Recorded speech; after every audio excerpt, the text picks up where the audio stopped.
These days, big and beautiful images are everywhere in web design.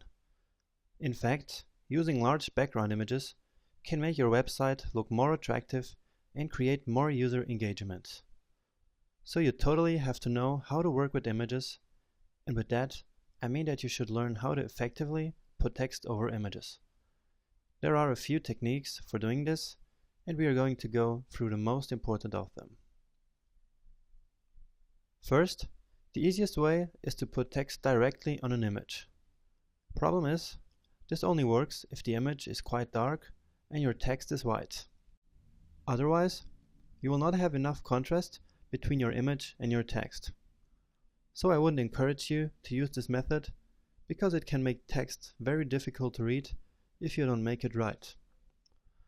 For instance, look at this image. I like the design, but the white text in the headline is quite difficult to read because of the low contrast between the image and the text. The easiest solution to this problem is to simply overlay the image with a color, like in these beautiful examples. The most usual color is black, which simply turns the image darker.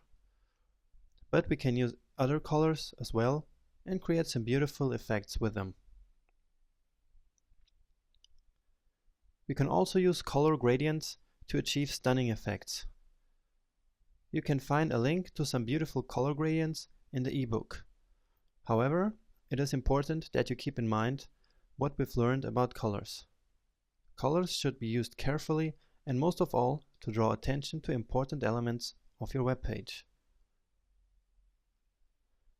Simply putting the text in a box is another easy way to make your text stand out and easy to read, like the designers of these websites did.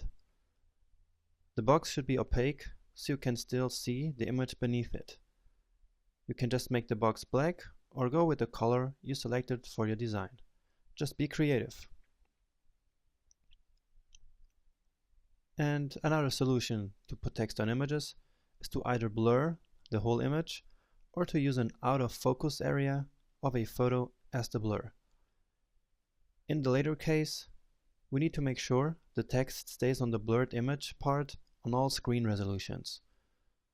Here are some good examples of what you can do with this technique. Some of these websites also use other techniques we discussed before. And the last method I want to show you is the so-called floor fade. The floor fade is a technique where an image subtly fades towards black at the bottom, with white text written over it. When it's well executed, it's almost unnoticeable, but still improving readability, which is exactly what we want. Just look at the profile pages of 500px.com. Do you see how the floor fade dramatically increases the text readability on the right side? And now you may ask, where do I get good images for my website?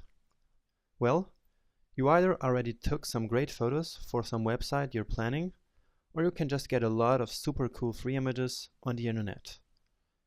There are images for everything you can imagine. As always, I share the best resources with you in the course ebook. We're going to learn how to use CSS to achieve all these great effects later in the course.